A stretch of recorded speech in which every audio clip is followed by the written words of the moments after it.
అందరికీ Sabbath shalom. పరమ తండ్రి మీకు స్తోత్రములు, పరమ తండ్రి మీకు స్తోత్రములు, పరమ తండ్రి మీకు స్తోత్రములు. మరి షావోతు పండగ లెక్కింపులో 3 విశ్రాంతి దినములు మనము 3వ విశ్రాంతి దినములో ఉన్నాము. అయితే చదవబడిన లేఖన భాగమును బట్టి మీకు కొంతవరకు అర్థమై ఉంటుంది. అది మెసేజ్లోకి వెళ్ళే ముందు ఒక 2 లేఖన భాగాలు నేను చదువుతాను. తర్వాత మెసేజ్ విషయమై సంపతన్న ప్రార్థన చేస్తారు. మైక్ సంపతన్నకి ఇవ్వండి. మొదటి రాజుల గ్రంథము 19వ అధ్యాయము 19-20 వచనాలు. మొదటి రాజుల గ్రంథము 19వ అధ్యాయము 19-20 వచనాలు. ఏలియా అచ్చటి నుండి పోయిన తర్వాత అతనికి షాపాతు కుమారుడైన ఎలీషా కనబడెను. అతడు తన ముందరనున్న 12 అరకల ఎడ్ల చేత దుక్కి దున్నించుచు 12వ అరక తాను తోలుచుండెను. ఏలియా అతని చేరబోయి తన దుప్పటి అతని మీద వేయగా అతడు ఎడ్లను విడిచి ఏలియా వెంట పరిగెత్తి, నేను పోయి నా తల్లిదండ్రులను ముద్దు పెట్టుకొని తిరిగి వచ్చి నిన్ను వెంబడించేదనని చెప్పి అతనిని సెలవడగగా, అతడు పోయి రమ్ము, నా వలన నీకు నిర్బంధము లేదని చెప్పాను. 2వ భాగముగా 2వ రాజుల గ్రంథము 3వ అధ్యాయము 11వ వచనం. 2వ రాజుల గ్రంథము 3వ అధ్యాయము 11వ వచనం. యెహోషాపాతు అతని ద్వారా మనము యెహోవా యొద్ద విచారణ చేయుటకు యెహోవా ప్రవక్తలలో ఒకడైనను ఇచ్చట లేడా అని అడిగను. అంతటా ఇజ్రాయేలు రాజు సేవకులలో ఒకడు ఏలియా చేతుల మీద నీళ్లు పోయిచూ వచ్చిన షాపాతు కుమారుడైన ఎలీషా ఇక్కడ ఉన్నాడని చెప్పగా, ఏలియా చేతుల మీద నీరు పోయితూ వచ్చిన ఎలీషా. ప్రార్థన. పరిశుద్ధుడా, మహాగణుడా, సర్వోన్నతుడా, జీవం గల తండ్రి, యెషువా మెస్సీయా మీ ఘనమైన నామమునకు స్తుతులు స్తోత్రములు. అద్భుతకరుడా, ఆశ్చర్యకరుడా, నిత్యుడవు తండ్రి, బలవంతుడు, సర్వశక్తుడా, మీకే స్తుతులు స్తోత్రం. స్తుతులకు పాత్రుడా, స్తోత్రారుడా, పూజారుడా, మహిమగలనే తండ్రి, మహిమాన్వితుడా, ఆది సంపుతుడా, యుగయుగములు జీవించువాడా, మీకే స్తుతులు స్తోత్రం. ఇదిగో నాయన మరి తండ్రి, ఇదిగో నాయన ఈ సబ్బాతు రోజు నాయన మరి సంఘముగా సమాజంగా నిన్ను కూడి నిన్ను స్తుతించుటకు, నిన్ను ధ్యానించుటకు, నిన్ను ఆరాధించుటకు, నిన్ను పూజించుటకు ఇచ్చిన ఈ గొప్ప అవకాశాన్ని బట్టి మీకే స్తుతులు స్తోత్రములు. ఇదిగో నాయన మరి ఇంతవరకు తండ్రి మీరు పాటల ద్వారా మహిమ పొందినారు తండ్రి, మరి అదేవిధంగా స్తుతి ఆరాధన ద్వారా మహిమ పొందినారు తండ్రి, మీకే స్తుతులు స్తోత్రములు. మరి తండ్రి ఇదిగో నాయన నీ సేవకుడు తండ్రి మరి జనార్దన్ బ్రదర్ మరి సమాజాన్ని ఉద్దేశించి మరి ప్రసంగించనై ఉండగా మీరే తనతో ఉండవలసిందే కోరుచున్నాను. మీరు తనను మీ నోటి బూరగా వాడుకోవాల్సిందే కోరుచున్నాను. సర్వోన్నతుడా, మరి తన ద్వారా చెప్పబోయే వాక్యం తండ్రి ఇదిగో నాయన మా హృదయాలు గ్రహించి మరి నాయన మేము వాక్యానుసారంగా జీవించటకు మీరే సహాయం చేయవలసిందే కోరుచున్నాను. అవును తండ్రి, యవనస్తులే కాదు ఎవరైనా తండ్రి మా ప్రవర్తనలను మేము వాక్యం చేతనే సరిదిద్దుకొనవలసిన వారమై ఉన్నాం తండ్రి. అటువంటి వాక్యాన్ని నీ సేవకుడు బోధించనై ఉండగా మీరే తనతో సహాయకుడుగా ఉండవలసిందే కోరుచున్నాను. నీ వాక్యము మా పాదంలోకి దీపం, మా త్రోవకు వెలుగై ఉన్నది తండ్రి యెషువా మెస్సీయా. అటువంటి వాక్యాన్ని ద్వారా మా జీవితాలను మేము సరిచేసుకొని మీకు ఇంకా సమీపంగా జీవించటకు మీరే సాయం చేయవలసిందే కోరుచు మరొకసారి తండ్రి నీ దాసుడు జనార్దన్ బ్రదర్ నీ కృపగల హస్తాలకు అప్పచెప్తూ ఈ కొద్ది విన్నపములు మా ప్రియరక్షకుడు విమోచకుడు నజరేయుడైన యెషువా మెస్సీయా నామములో అడిగి వేడుకొనుచున్నాం తండ్రి. ఆమేన్. థ్యాంక్ యూ సంపదన్న, థ్యాంక్ యూ.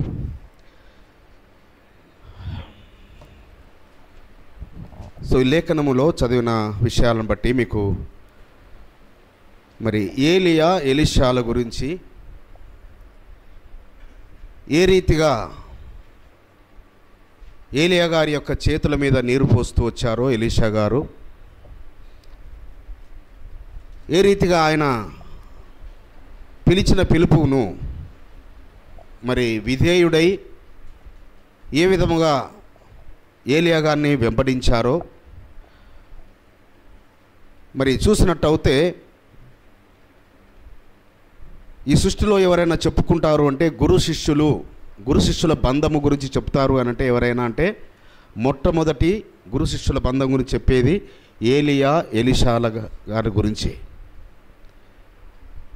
ఎందుకనగా గురువును మించిన శిష్యుడు అని ఎవరైనా పిలుస్తున్నారు అని అంటే, గురువును మించిన శిష్యుడు ఎవరైనా ఈ సృష్టిలో ఉన్నారు అంటే అది మొట్టమొదటి వ్యక్తి ఎలీషా గారు మాత్రమే.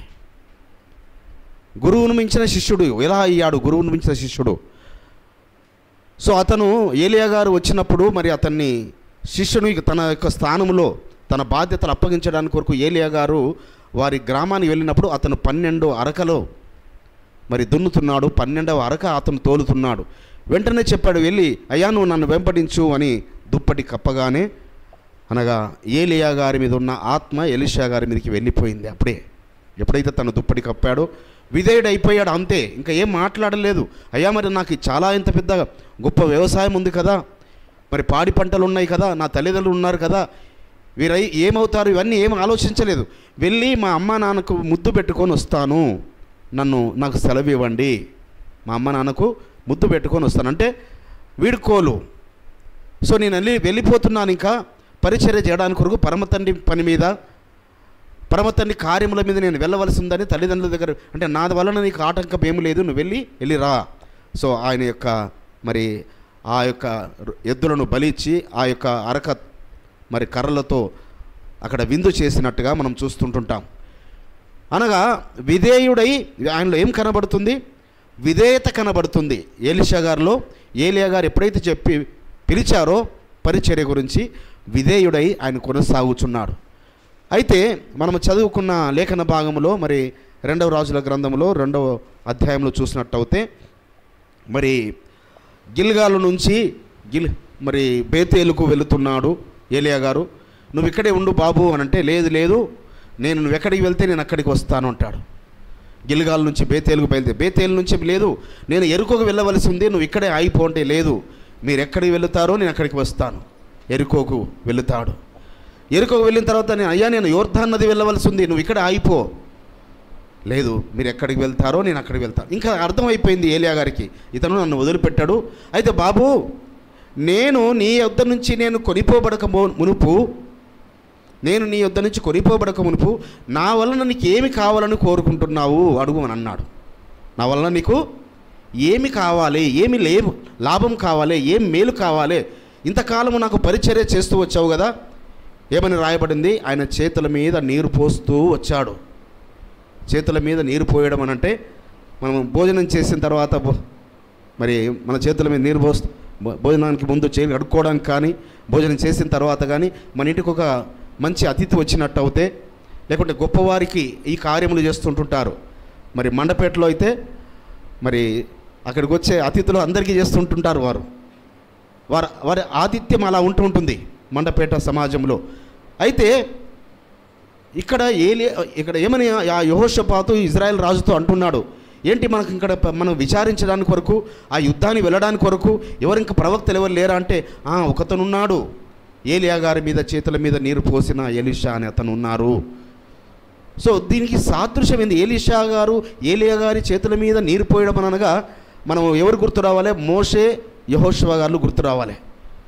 మోషే యెహోషువ గారు ఏమని రాయబడింది? ఆయన నూన్ కుమారుడు యెహోషువ పరిచారకుడు, మోషే గారికి పరిచారకుడు. కాబట్టి మోషే గారి కన్నా ఘనమైన కార్యాలు చేశాడు యెహోషువ గారు. మోషే గారి కన్నా ఘనమైన కార్యాలు చేశాడు యెహోషువ గారు. సృష్టిలో సూర్యచంద్రులే అయిపోయినవి. అదేవిధంగా ఈ యొక్క గ్రంథంలో అనేకులైన మరి ఇలాంటి భక్తులు కనబడుతుంటుంటారు. సో గురువును మించిన శిష్యులు అనగా ఇక్కడ ఏంటి? ఎలీషా గారు ఏం కోరుకుంటున్నాడు? అయ్యా నీ మీదున్న ఆత్మ 2 పాళ్ళు నాకు కావాలి.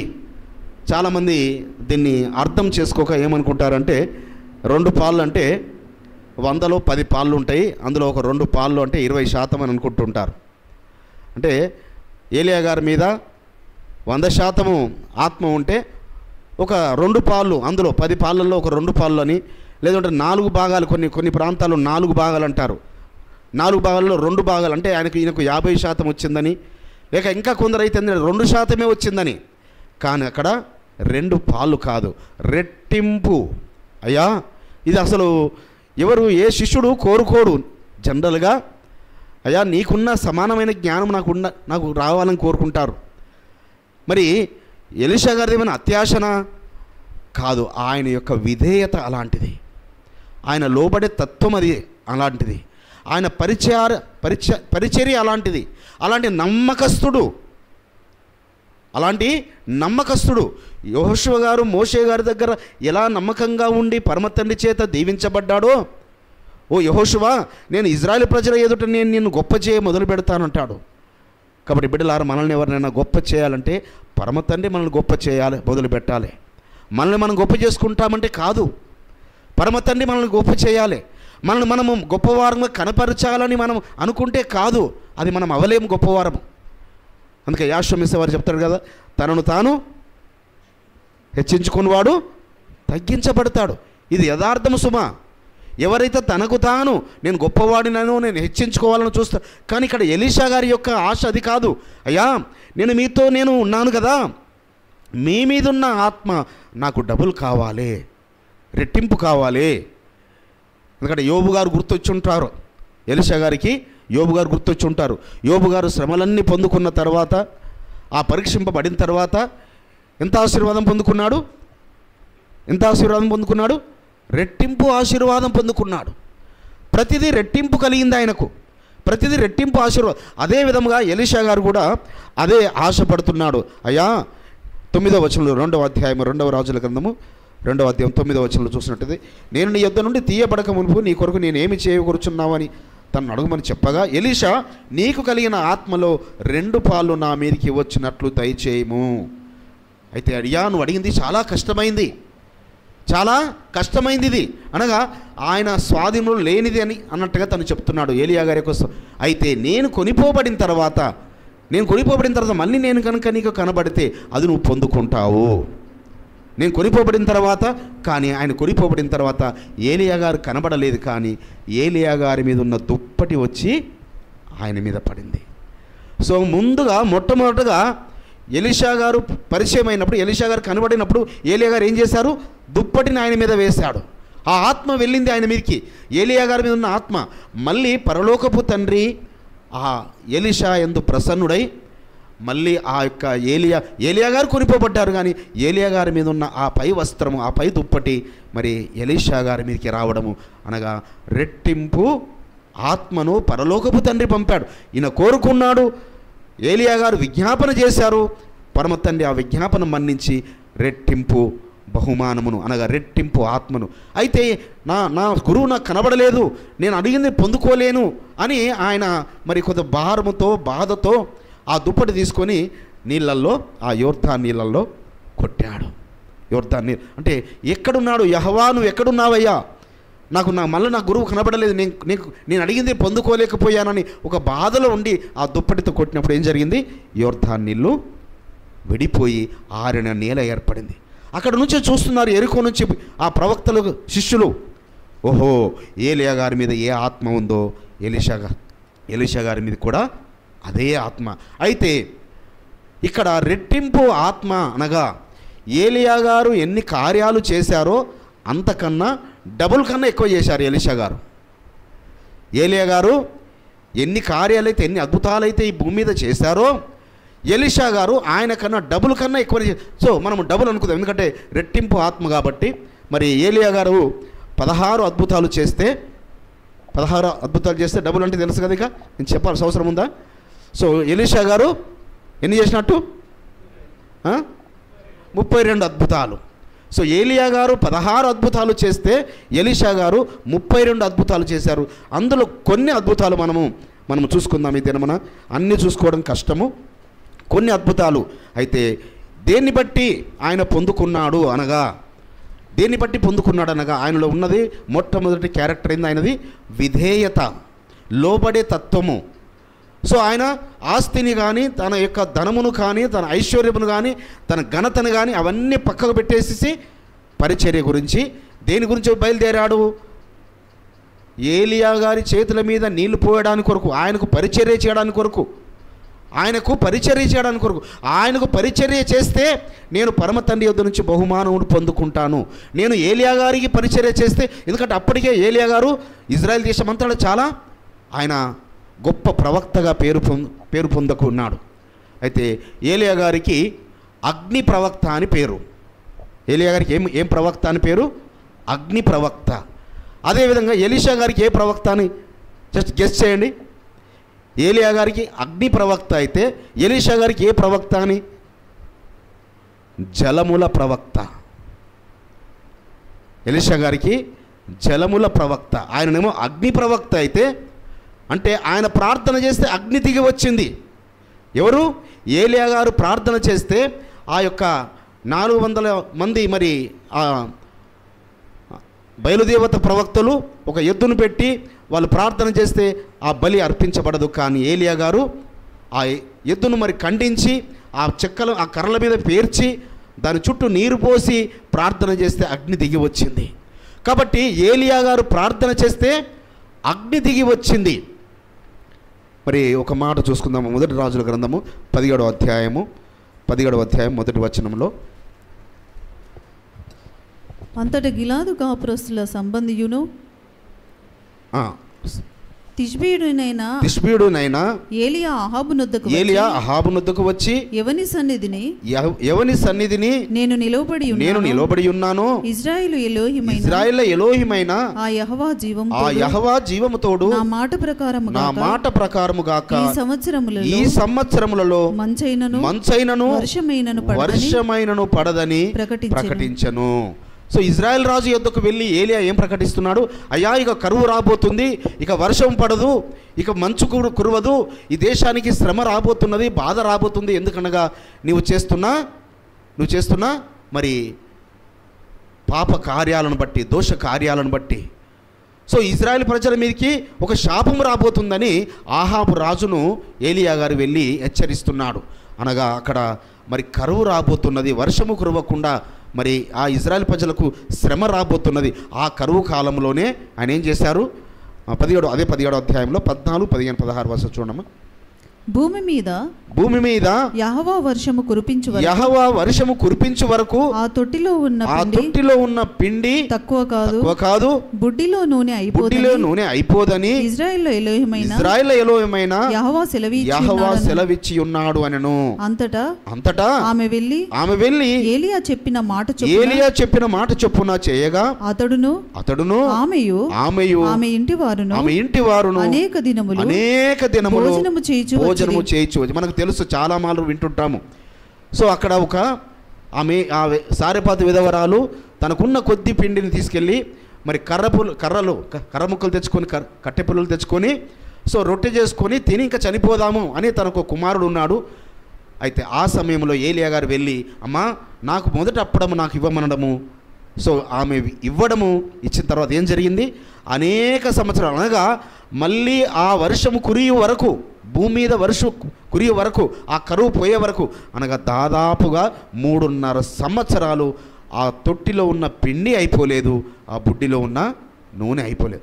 ఆమె ఒకప్పడం చెరొకప్పడం చేసుకొని తిందామని తను అనుకుంటే, సో చూడండి, ఆమె మరి ఒక సేవకునికి ఆశ్రయం ఇచ్చిన దాన్ని బట్టి, ఒక సేవకుని మాటకు లోబడిన దాన్ని బట్టి, ఒక సేవకుని మాటకు విధేయురాలైన దాన్ని బట్టి చూడండి, ఆమె తన ఇంటి వారందరూ పోషింపబడ్డారని రాయబడింది. ఆమె ఇంటి వారందరూ ఈ మాటను యాకోబు పత్రికలో రాస్తుంటుంటాడు. కొంచెం డీటెయిల్గా ఉంటుంది అక్కడ మనకు. యాకోబు పత్రికలో 5వ అధ్యాయము 16, 17 వచనాలు. మీ పాపములను ఒకరితో ఒకడు ఒప్పుకొనుడి, మీరు స్వస్థత పొందునట్లు ఒకని కొరకు ఒకరికి ప్రార్థన చేయుడి. నీతిమంతుని విజ్ఞాపన మనపూర్వకమైనదై బహుబలము గలదై ఉండును. ఏలియా మన వంటి స్వభావము గల మనుషుడే వర్షింపకుండునట్లు అతడు ఆసక్తితో ప్రార్థన చేయగా 3.5 సంవత్సరముల వరకు భూమి మీద వర్షింపలేదు. అతడు మరలా ప్రార్థన చేయగా ఆకాశం వర్షమిచ్చెను, భూమి తన ఫలము ఇచ్చెను. ఈ యొక్క సందర్భంలో యాకోబు గారు పత్రిక రాస్తూ చెప్తున్నాడు, ఓ పరిశుద్ధులారా, మీరు ఒకరి పాపములు మీరు ఒకరు ఒప్పుకొని మీరు విడిచిపెట్టండి. ఎందుకంటే మీరు స్వస్థత పొందుకోవాలంటే మీ పాపములు ఒప్పుకొని విడిచిపెట్టాలి. మీకు స్వస్థత కావాలి అంటే మీ దేహాలలో స్వస్థత కావాలి అంటే మీ పాపములు ఒకరినొకరు ఒప్పుకొని, అంటే ఒకరి ఏడలో ఒకరు చేసిన పాపములు ఒప్పుకొని అవి విడిచిపెట్టాలి. ఎందుకనగా నీతిమంతుని విజ్ఞాపన మనపూర్వకమైనదై అది బహు బలము గలదై ఉంటుంది. మరి ఏలియా గారు కూడా ఒక నీతిమంతుడే, ఆయన మనలాంటి స్వభావం గల ఒక మనుషుడే, ఆయన దేవదూత కాదు. సో ఆయన మనలాంటి మనుషుడే, కానీ ఆయన ప్రార్థిస్తే 3.5 సంవత్సరాలు వర్షము కురవలేదు. మళ్ళీ ఆయన ప్రార్థన చేస్తే మళ్ళీ వర్షము కురిసింది. మళ్ళీ ప్రార్థన చేయగా మరి పరమ తండ్రి ఆకాశమును తెరిచి ఆయన వర్షం ఇచ్చాడు అనే ఈ సందర్భాన్ని యాకోబు పత్రికలో రాస్తున్నాడు. అయితే మరి ఇక్కడ ఏమి జరుగుతుంది? మొదటి రాజుల గ్రంథం 17వ అధ్యాయంలోకి వెళదాం మరొకసారి. 17వ అధ్యాయము 22వ వచనం చూసినట్టయితే 22వ వచనము, యెహోవా ఏలియా చేసిన ప్రార్థన ఆలకించి ఆ చిన్నవానికి ప్రాణము మరలా రానిచ్చినప్పుడు ఏం జరిగింది? ఈ కరువు కాలంలో వారు పోషించబడుతున్నారు, కానీ ఆ యొక్క విధవరాలు తను చేసిన పాపము బట్టి తన కుమారునికి మరణశిక్ష వచ్చింది. ఆమె ఏ పాపం చేసిందో ఇక్కడ రాయబడలేదు, కానీ అయ్యా అంటది అన్నట్టు, అయ్యా నువ్వు నా ఇంటికి రానిమిత్తం ఏంటి, నన్ను పోషించడం ఏంటి, ఈ 3.5 సంవత్సరాలు నా ఇంటి వారికి మరి ఆ తొట్టిలో పిండి అయిపోలేదు, బుడ్డిలో నూనె అయిపోలేదు, కానీ నా పాపమును గుర్తు చేసి నా కుమారుని చంపడానికి వచ్చావయ్యా, నా పాపమును. సో అందుకే అక్కడ చెప్తున్నాడు యాకోబు గారు, మీరు ఒకరి పాపములు ఒప్పుకొని దాన్ని పశ్చాత్తాపడి విడిచిపెట్టాలి బిడ్డలారా. లేనట్టయితే ఆ పాపమే నిన్ను పట్టుకుంటుంది, ఆ పాపమే నీకు శిక్ష తీసుకొస్తుంది. కాబట్టి అక్కడ ఆమె అంటుంది అన్నట్టు, అయ్యా ఎందుకు నువ్వు రావనిమిత్తం ఏంటి, నా పాపము నాకు గుర్తు చేయడం ఏంటి అని ఆమె వేడుకోగానే సో చాలా వేదనతో బాధతో ఏలియా గారు ప్రార్థన చేస్తాడు. అయ్యా ఈ బీద విధవరాలు, సో అతను నిజముగా ఆమె పాపము గుర్తు చేయడానికి ఆమె ఇంటికి రాలేదు, ఆమె పాపం గుర్తు చేయడానికి రాలేదు ఏలియా గారు. ఆయన పోషించబడడానికి ఆ కరువు కాలంలో ఆ ఇంటి వారు అందరూ పోషించబడడానికి కొరకు ఆ ఇంటికి అడుగు పెట్టాడు తప్ప ఆమె పాపం గుర్తు చేయడానికి కొరకు కాదు.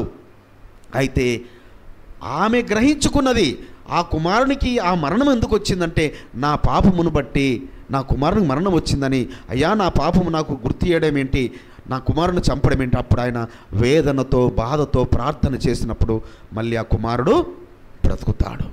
హల్లెలూయా, హల్లెలూయా. మరి ఎలీషా గారు ఏం చేశారో చూద్దాము. ఎలీషా గారు 2వ రాజుల గ్రంథము 8వ అధ్యాయంలో ఒక మాట చూసుకున్న తర్వాత 2వ రాజుల గ్రంథం 8వ అధ్యాయము, మరి ఈయన రెట్టింపు చేయాలి కదా, ఏది కానీ డబుల్ చేయాలి కదా. ఇక్కడ కూడా చూడండి, మరి యాదృచ్ఛికంగానో ఇది యథార్థంగానో చూడండి.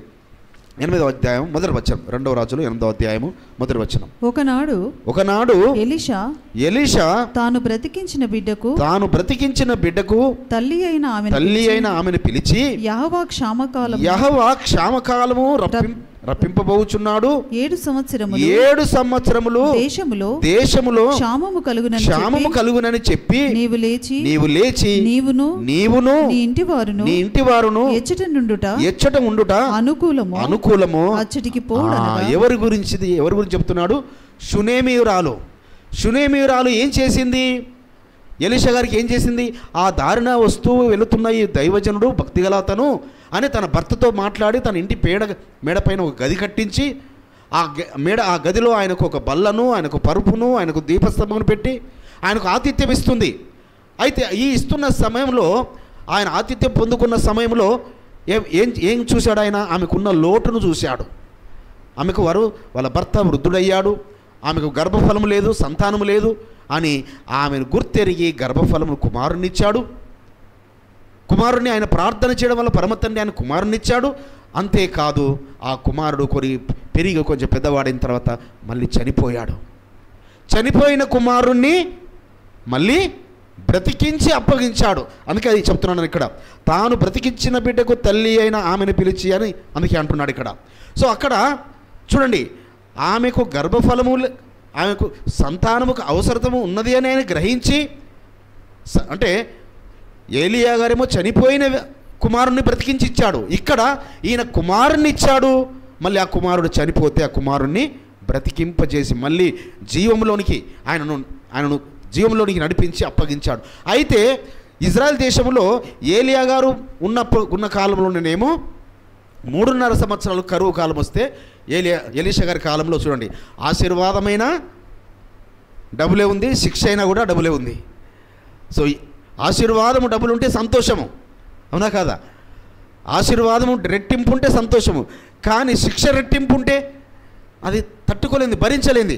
కానీ ఇజ్రాయెల్ ప్రజలకు, అమ్మా నువ్వు నాకు మేలు చేశావు, నాకు ఆతిథ్యం ఇచ్చావు, సో ఇగో ఇజ్రాయెల్ దేశంలో మళ్ళీ 7 సంవత్సరాలు క్షామం రాబోతుంది, కరువు రాబోతుంది, నువ్వు వేరే దేశానికి వెళ్ళి, ఎక్కడైనా మంచి దేశానికి వెళ్ళి అక్కడ నీవు నీ కుమారుడు బ్రతకండి, నీవు నీ కుమారుడు మరి క్షేమంగా ఉండండి అని ఎలీషా గారు మరి తెలియపరిచినట్టుగా మనం చూస్తున్నాము.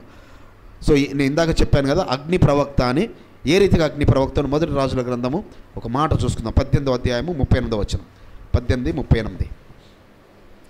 అతడు ఈలాగున ప్రార్థన చేయుచుండగా, ఆయన ఇలాగున ప్రార్థన చేస్తుండగా యెహోవా అగ్ని దిగి దహన బలి పశువును కట్టెలను రాళ్లను బుగ్గిని దహించి కందకమందున్న నీళ్లను ఆరిపోచేసెను.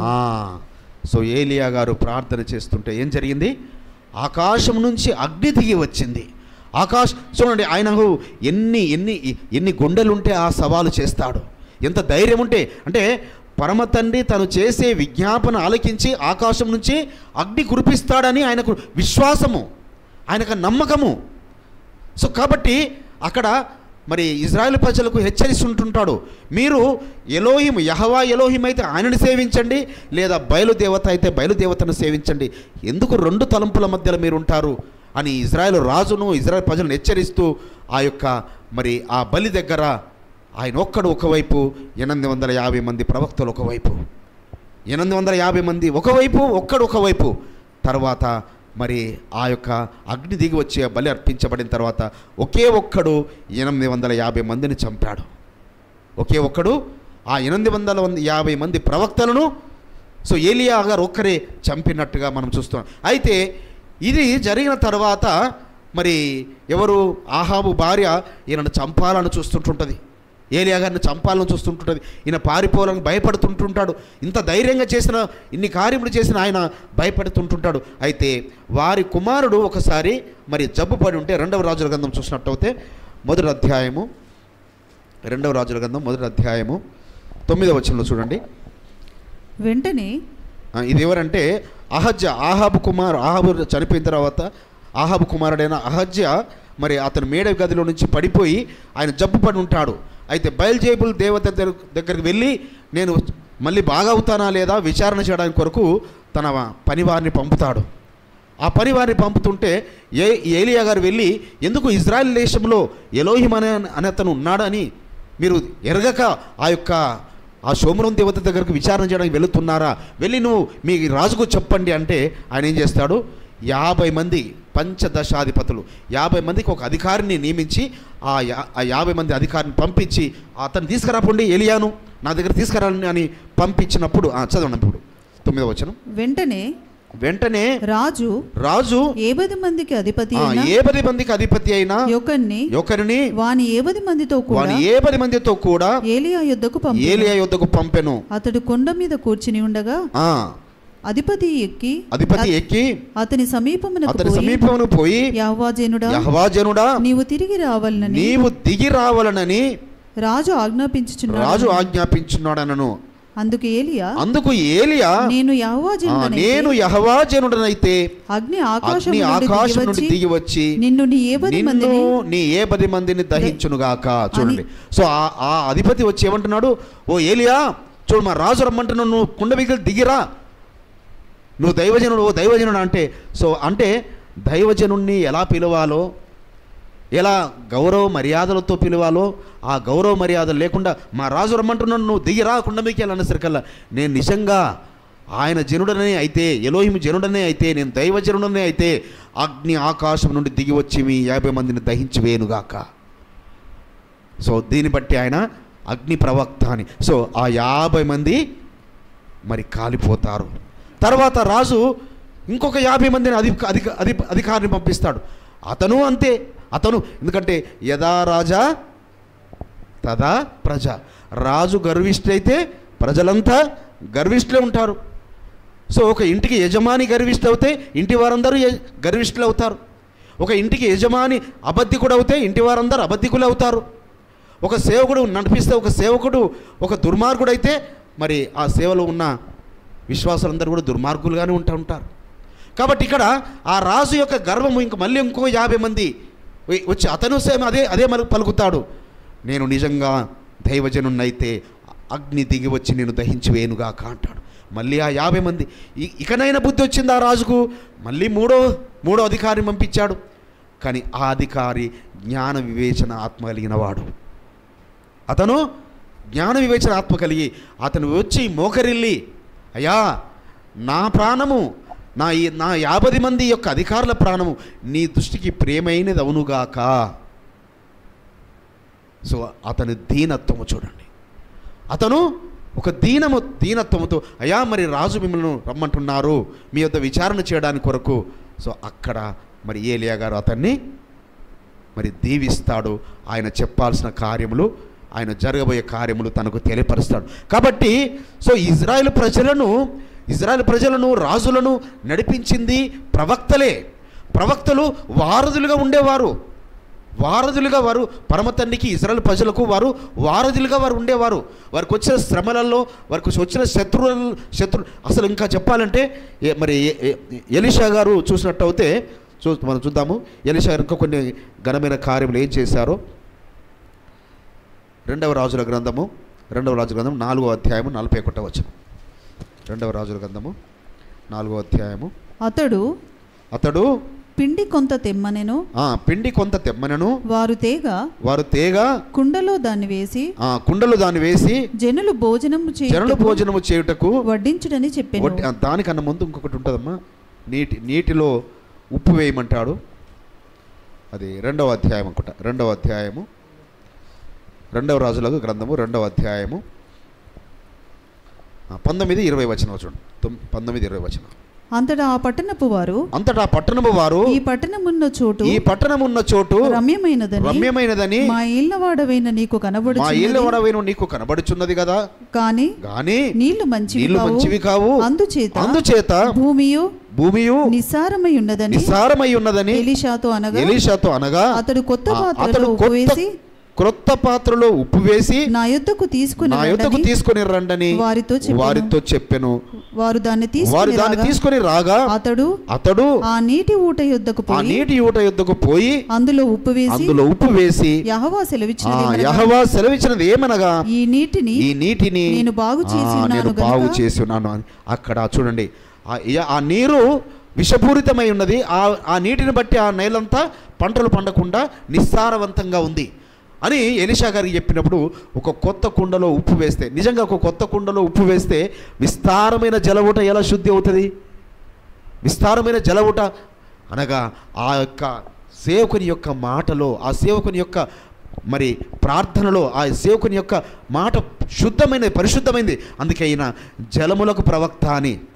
ఆయననేమో అగ్ని ప్రవక్త అయితే, ఇంకొక చోట మరి పనివారు వెళ్ళి ఎవరు ఎలీషా గారిని అడుగుతారు, అయ్యా మనకు ఉన్న స్థలము సరిపోవడం లేదు, మనం అడవికి వెళ్ళి కొన్ని చెట్లు కొమ్మలు రాళ్ళు తెచ్చుకొని మరి పాకలు వేసుకుందాము, గుడారాలు వేసుకుందామని వెళ్ళి ఒక అతను వెళ్ళి చెట్టు నరుకుతుంటుండగా గొడ్డలి ఊడి నీళ్ళల్లో పడిపోతుంది.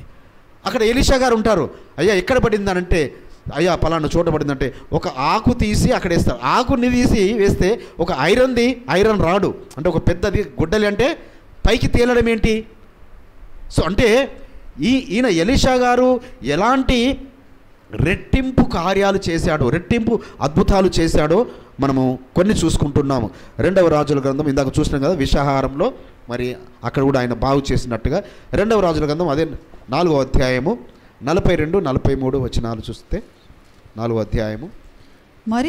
మరియు ఒకడు బయల్షాలీషా నుండి మొదటి పంట బాపతు యవల పిండితో చేయబడిన 20 రొట్టెలను క్రొత్త గోధుమ వెన్నెలను కొన్ని పండ్లను తీసుకుని వచ్చి యెహోవా జనుడైన అతనికి కానుకగా ఇయ్యగా అతడు జనులు భోజనము చేయుటకు దాన్ని వడ్డించుమనెను.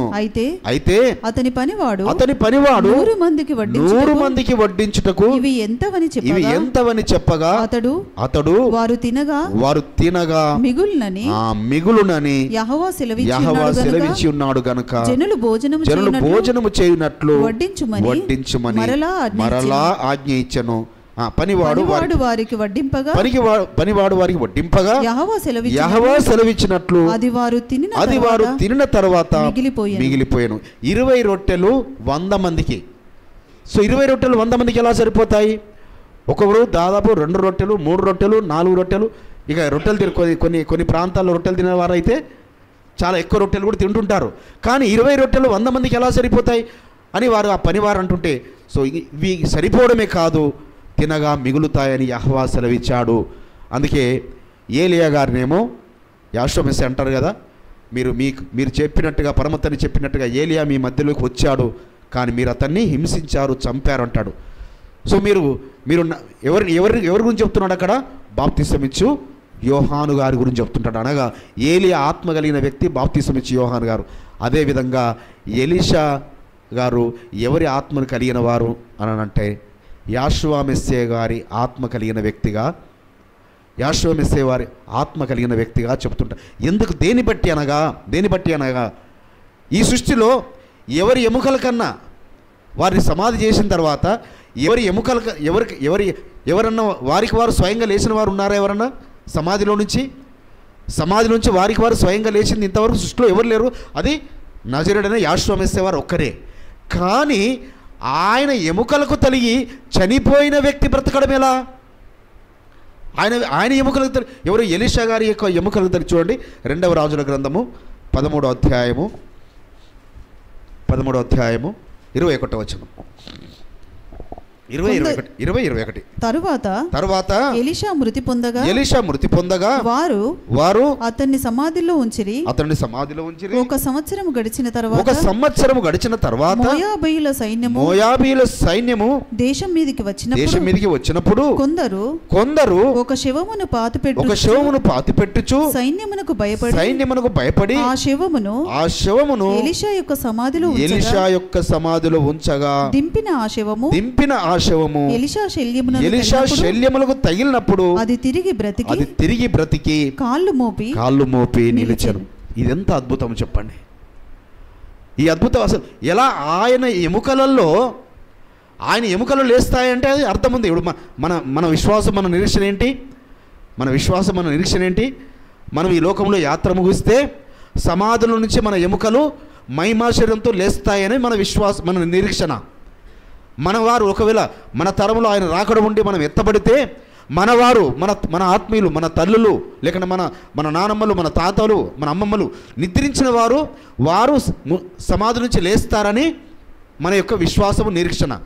కానీ ఎలీషా గారి శల్యములకు తగిలి చనిపోయిన వ్యక్తి యొక్క శవము మళ్ళీ సజీవుడు అవ్వడం ఏంటి?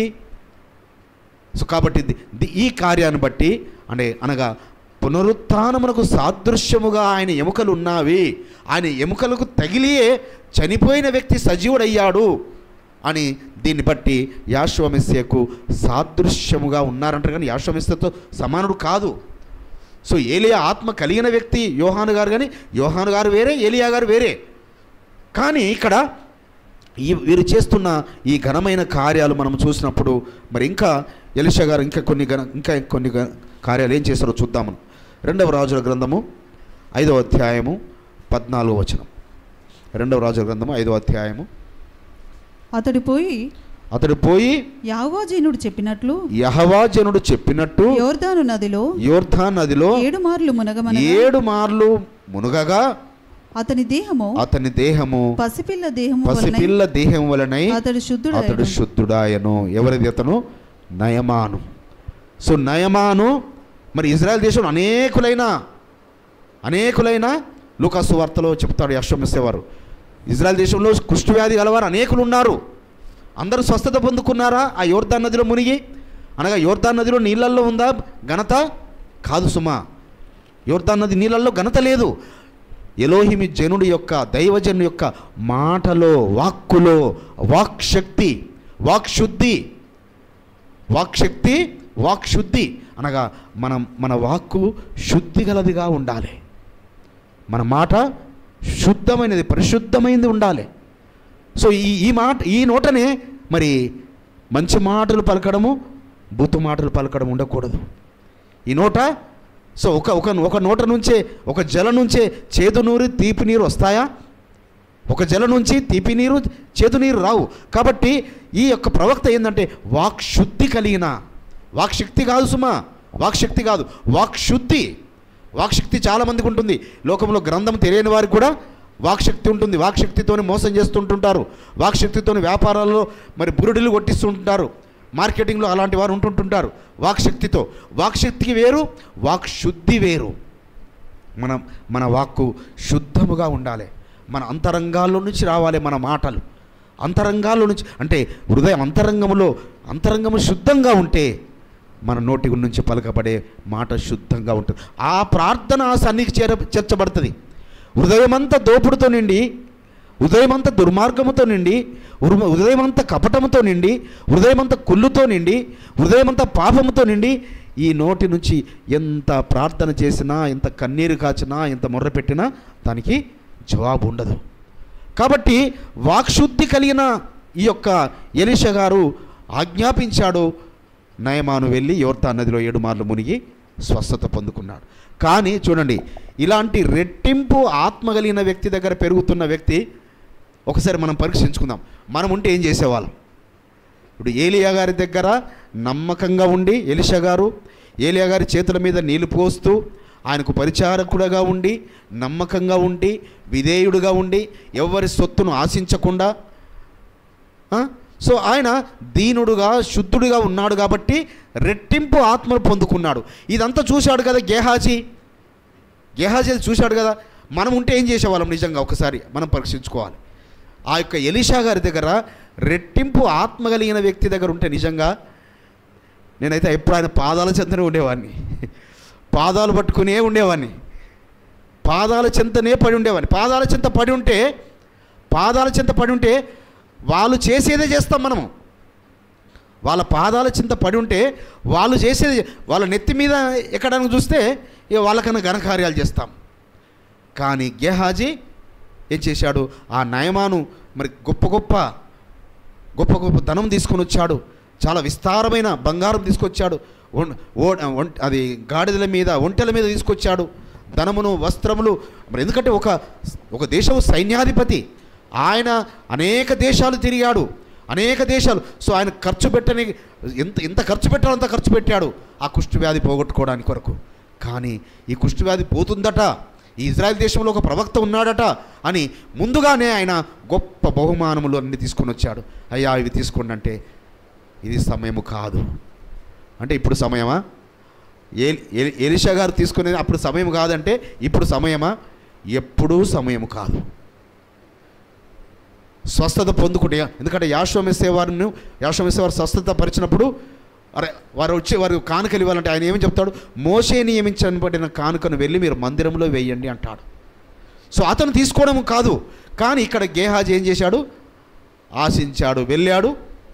ఏం తెచ్చుకున్నాడు? కుష్ఠవ్యాధిని. ఆ కుష్ఠవ్యాధి మళ్ళీ చూడండి, కుష్ఠవ్యాధిని పోగొట్టాడు ఇదే ఎలీషా గారు. నయమానుకున్న కుష్ఠవ్యాధిని పోగొట్టారు.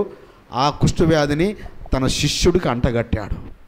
ఎందుకనగా నమ్మకంగా లేడు, దుర్మార్గుడు. మళ్ళీ ఇంకా పైకి వెళ్ళేంటి? అబద్ధం. ఎక్కడికి వెళ్ళొచ్చావయ్యా గేహాజీ అంటే, ఎక్కడికి వెళ్ళలేదయ్యా, ఇక్కడే ఉన్నాను. ఓహో, రథం మీద నుంచి దిగి నిన్ను ఎదుర్కోవడానికి నయమాను దిగినప్పుడు నా ఆత్మ నీ వెంట రాలేదా? ఎందుకంటే అలాంటి సేవకుడి దగ్గర, దైవజనుడి దగ్గర ఎలాంటి కార్యాలు చూస్తున్నాడు? సిరియా దేశంలో సిరియనులు ఈ ఇజ్రాయెల్ దేశం మీద ఏం కుట్ర పన్నుతున్నారో, ఎలా యుద్ధం చేయాలని ఆలోచన చేస్తున్నారో, ఆ ఆలోచనను ఇక్కడ నుంచి చూస్తున్నాడు ఎలీషా గారు. సిరియా దేశం అంటే కొన్ని 100 కిలోమీటర్ల దూరంలో చేస్తున్న ఆలోచనను ఇక్కడ నుంచి చూస్తున్నాడు. ఇదంతా ఈ గేహాజీకి తెలుసు.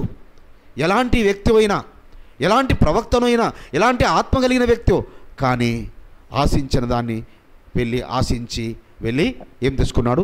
కుష్టును తెచ్చుకున్నాడు, కుష్టు వ్యాధిని తెచ్చుకున్నాడు. చూడండి, ఒక ఆశీర్వదించబడిన రెట్టింపు ఆత్మ కలిగిన వ్యక్తి దగ్గర ఎదిగిన వ్యక్తి నిజంగా మళ్ళీ ఆయన నిజంగా గేహాజీ నమ్మకంగా ఉంటే ఆయనకు రెట్టింపు కూడా ఇవ్వగలిగే శక్తిమంతుడు, సమర్థుడు పరమ తండ్రి. ఎలీషా గారి మీకున్న అంటే ఈయన 64 అద్భుతాలు చేసి ఉండేవాడు. ఏలియా గారు 16 అద్భుతాలు చేస్తే ఎలీషా గారు 32 చేశాడు. మరి గేహాజీ గారు 64 చేసి ఉండేవాడు. కానీ తనకు మాత్రమే కాదు, తన వంశానికే కుష్టు వ్యాధిని తీసుకున్నాడట.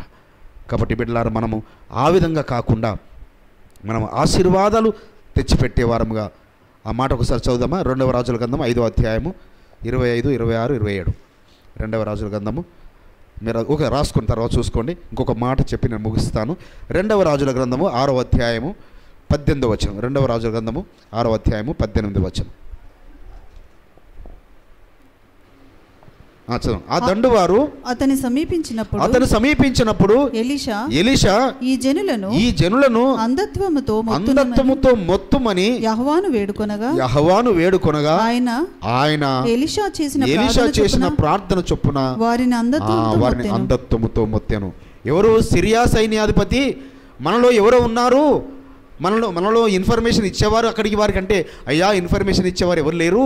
ఆ దేశంలో ఒక ప్రవక్త ఉన్నాడు, మనం ఇక్కడ చేస్తున్న ఆలోచన ఆయనకి తెలిసిపోతున్నాయి అంటే ఒరేయ్ వెళ్ళి అతన్ని పట్టుకరాన్ని అంటాడు. చూడండి ఎంత అజ్ఞాని వాడు. అక్కడ చేసే ఆలోచనలే ఈయనకు తెలుస్తున్నాయి అన్నప్పుడు మరి సైన్యాన్ని పంపిస్తున్నారంటే ఈయనకు తెలియదా? ఈయన హాయిగా నిద్రపోతుంటుంటాడు. ఎలీషా గారు హాయిగా నిద్ర. సో గేహాజీ చూసి అయ్యా వచ్చారు, సైన్యం వచ్చారు, మన ఇంటి చుట్టూ సైన్యం వచ్చారు, నీకు భయం లేదా అంటే ఒరే నాయన మన చుట్టూ ఏ సైన్యం ఉన్నదో చూడు. మన చుట్టూ బిడ్డలారా, మన చుట్టూ అగ్ని రథములు ఉంటాయి. ఆయన అగ్ని దూతలు మనకు కాపలా ఉంటారు. ఏలియా గారు ప్రార్థన చేస్తే అగ్ని ఎలా దిగి వచ్చిందో అగ్ని జ్వాలలు మనకు ఉంటాయి. సో ఎలీషా గారి చుట్టూ ఉన్న ఆ అగ్ని రథములను గేహాజీ చూసి ఆశ్చర్యపోతాడు. అప్పుడు అంటాడు, అయ్యా రాజా తండ్రి, ఈ యొక్క సైన్యమునకు గుడ్డితనము కలగజేయండి. వీరు నన్ను పట్టుకోవడానికి వచ్చారు కదా, గుడ్డోళ్ళు అయిపోయారు. వాళ్ళని తీసుకెళ్ళాడు ఎక్కడికి? రాజు యొక్క దర్బారుకు తీసుకెళ్ళాడు వీరందరినీ. ఇక అప్పుడు ఏమంటాడు రాజు? ఏమంటాడు? వేసేద్దామా ఎలీషా అంటాడు. వీళ్ళందరూ వేసేద్దామంటే లేదు, మనము చెరపట్టిన శత్రువులను అలా చేయకూడదు, వారికి మంచి భోజనాలు పెట్టి అతిథి సత్కార్యాలు చేసి వారిని సాగనంపుదామంటే ఎలీషా గారు జీవించినంత కాలము మళ్ళీ సిరియన్లు ఇజ్రాయెల్ మీదకి యుద్ధానికి రావడానికి ఆలోచన కూడా చేయలేదట ఎలీషా గారు ఉన్నంత కాలం. కాబట్టి ఒక్క నీతిమంతుని బట్టి దేశమంతా సుభిక్షితంగా ఉంటుంది. ఒక్క నీతిమంతుని బట్టి సో ఆ దేశమంతా సుఖశాంతులతో ఆనందంతో ఉంటుంది. కాబట్టి ఆ విధంగా బిడ్డలారా, నువ్వు ఒక్క నీతిమంతురాలుగా ఉండు. నీ తరతరాలు నువ్వు రెట్టింపు ఆత్మను పొందుకుంటావు, నీ తరతరాలు దీవించబడతాయి. ఆ విధంగా పరమ తండ్రి మనల్ని అందరినీ ఆశీర్వదించును గాక.